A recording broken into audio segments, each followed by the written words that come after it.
Friends, welcome to Dr. Ved channel. I am Dr. P.R. Patel, Professor and Head Veterinary Medicine. We have already seen the important disease rinderpest part 1 and part 2. Here we will conclude with the part 3.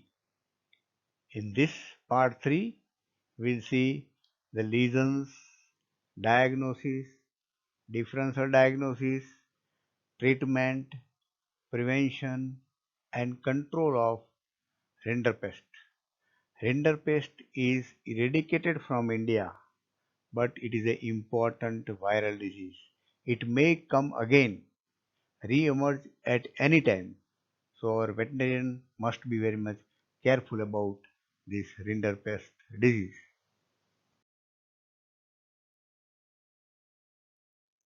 In this presentation, we will see the lesions of rinderpest. Rinderpest produced lesion in almost all part of the body to a greater or lesser extent. But in this presentation, we will see only the characteristic and most common lesions. The lesions in mouth are characteristic: red, grey, white pinhead necrosis of the epithelium. The lesions are characteristically present on ventral side of the tongue. Remember this, ventral side of the tongue.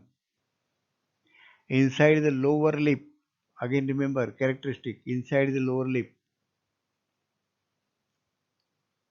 The gum adjacent to the lip and also the cheek near the commissure. So all lesions are around inside the lower lip and around the lower lip. Initially, these necrotic lesions are scattered, separate, discrete. Then slowly as the lesion grow, the lesion coalesce to make a large area of necrosis. This is a characteristic of this disease. The symptoms are also found on large intestine. Remember here we talk only about the characteristic symptoms, characteristic lesions. The virus causes serious damage in the large intestine. The lesions are located around the ileocecal valve. Characteristically, there is congestion and erythema on the mucous membrane of longitudinal folds. That is characteristic. So it gives a characteristic appearance. The longitudinal folds are little bit dark in color and congested and erythema. The rest of the area is not congested, pink and normal. So there is characteristic barred appearance. There are characteristic stripings. There is a bar and black mucosa stripes on the intestinal wall. And these stripes are extending from the cecum to rectum. It reaches to the rectum also. Because of this characteristic stripes of barred black mucosa and normal mucosa, these stripes are similar to the stripes on the skin of tiger. Similar stripes on the skin of zebra. So this characteristic finding is called as tiger striping or zebra marking. They are nothing but congestion and erythema on mucous membrane of longitudinal folds of the intestine.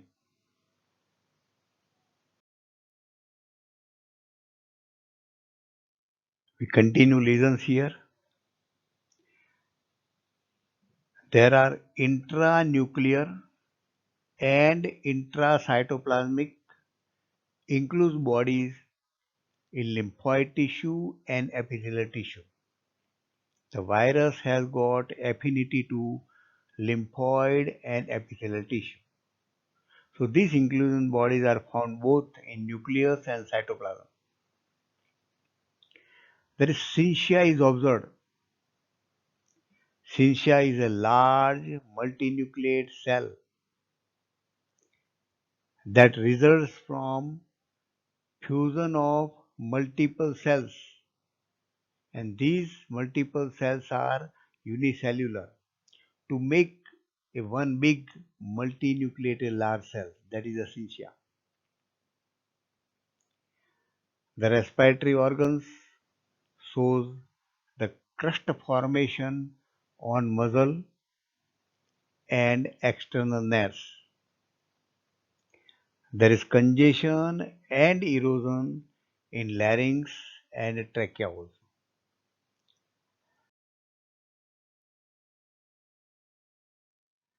We will see diagnosis here.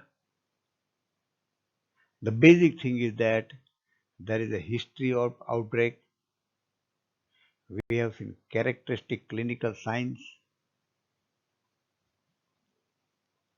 We have already seen characteristic gross lesions in the mouth, very high morbidity and mortality, and characteristic PM lesion. So there is no difficulty in diagnosis of this disease. Diagnosis is very easy. Further diagnosis can be supported by examination of the blood.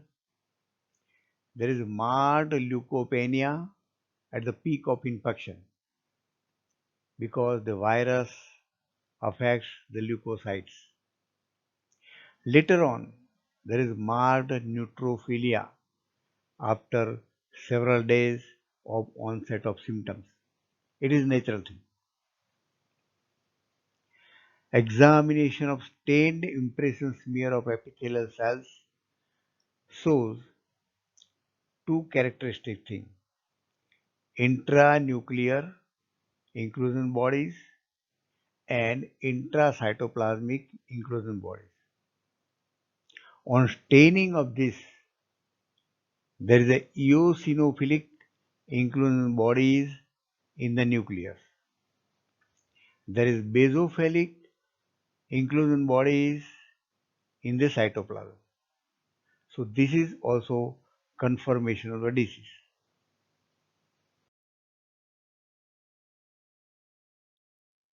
Continuation of the diagnosis. For the confirmation of the disease, further confirmatory tests are to be performed, such as isolation of virus, serological identification of virus, and presence of antibodies in the body. Serum. Isolation and identification of virus is from leukocyte fraction of the whole blood. The virus has got affinity to these leukocytes. The samples are to be collected are spleen, prescapular or mesenteric lymph nodes, ocular or nasal secretions of acutely infected animals. Various serological tests also help for the confirmatory diagnosis. Agar gel diffusion test, virus neutralization test, complement fixation test, competitive ELISA, RT-PCR, and there are innumerable number of tests which can be used for confirmation of the rinderpest. Animal inoculation can also be performed for confirmation and for concentration, for identification and isolation of the virus.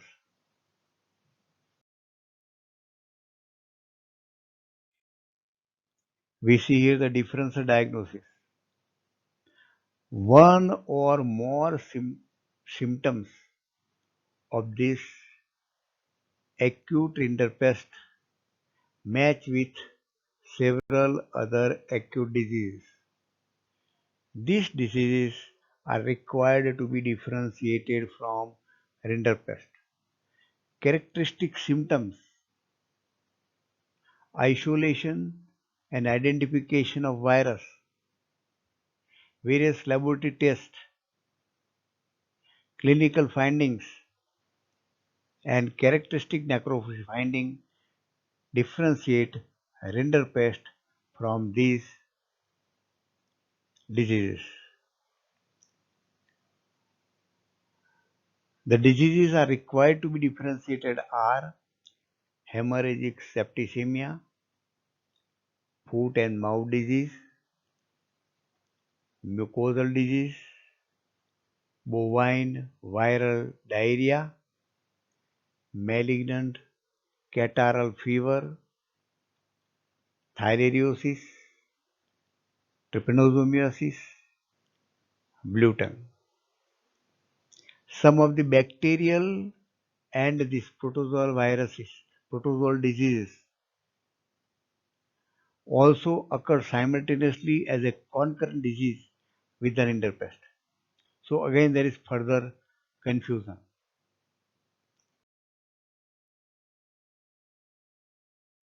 Now we treat the serious case. As it is a virus disease, there is no specific effective treatment. Response to treatment is also very poor because there is serious damage in the body. Rinderpest antiserum that contain antibody. This is an effective treatment but costly treatment, but it will help only at the early stage of disease. The antibody in the serum kills the virus immediately, but it will be helpful in early stage of the disease only. Antibiotics also required to control the secondary bacterial infection. Chemotherapeutics to control secondary protozoal disease, already present protozoal disease or invited protozoal disease. Important treatment is correction of dehydration. There is severe diarrhea, dysentery, animal is not taking water, there is fever, so there is severe dehydration. So large quantities of fluids and electrolytes are required to give intravenously to save the life of animal.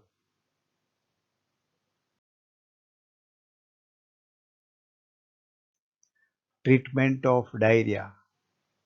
A non-specific astringent antibiotic may also control the diarrhea and thereby to protect the animal from dehydration.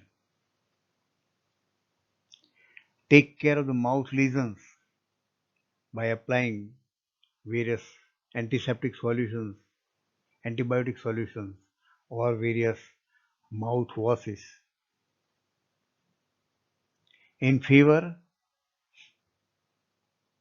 it is advisable to give antipyretics. When the animal becomes recurrent, it requires special care. Provide good bedding, good nutrition, make the animal to stand by slinging, massage on the legs, frequent turning of animal from one side to other side to avoid decubitial ulcers. If there are ulcers, treatment of the ulcers is also required.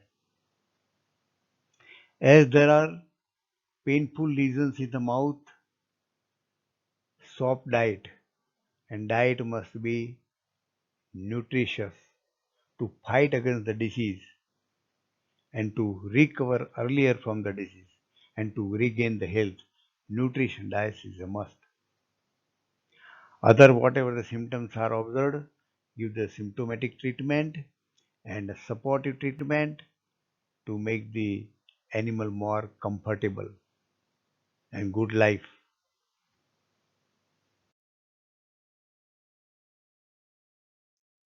Prevention and control. It is as usual with the other infectious disease. Some of the important steps are narrated here. One is the vaccination for the prevention. There are number of and many vaccines are available. Each has a merits and demerits.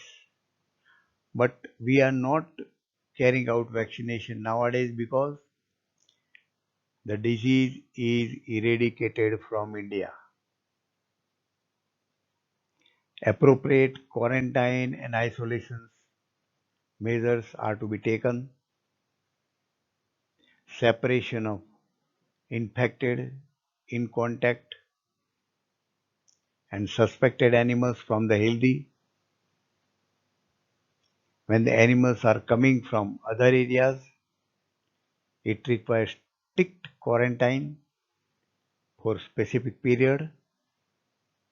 There is complete ban on the movement of animals at the phase of outbreak to prevent the spread of the outbreak. Ban on importation of live infected animals. When animals are coming from the other areas where there is infection, they may bring the infection to India. Strict hygiene and sanitary measures. The contaminated areas should be physically completely cleaned.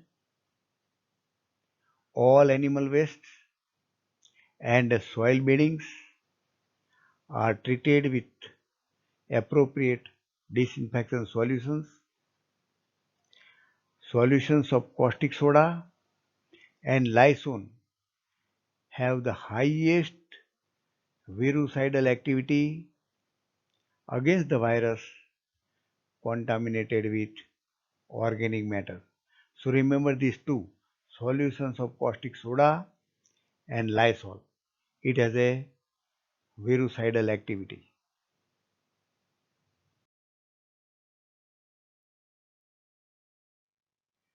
Dear friends, we conclude here the topic rinderpest. Requested to share this information against this dangerous disease. Requested to subscribe the channel to support this channel. Thank you very much for observing the videos.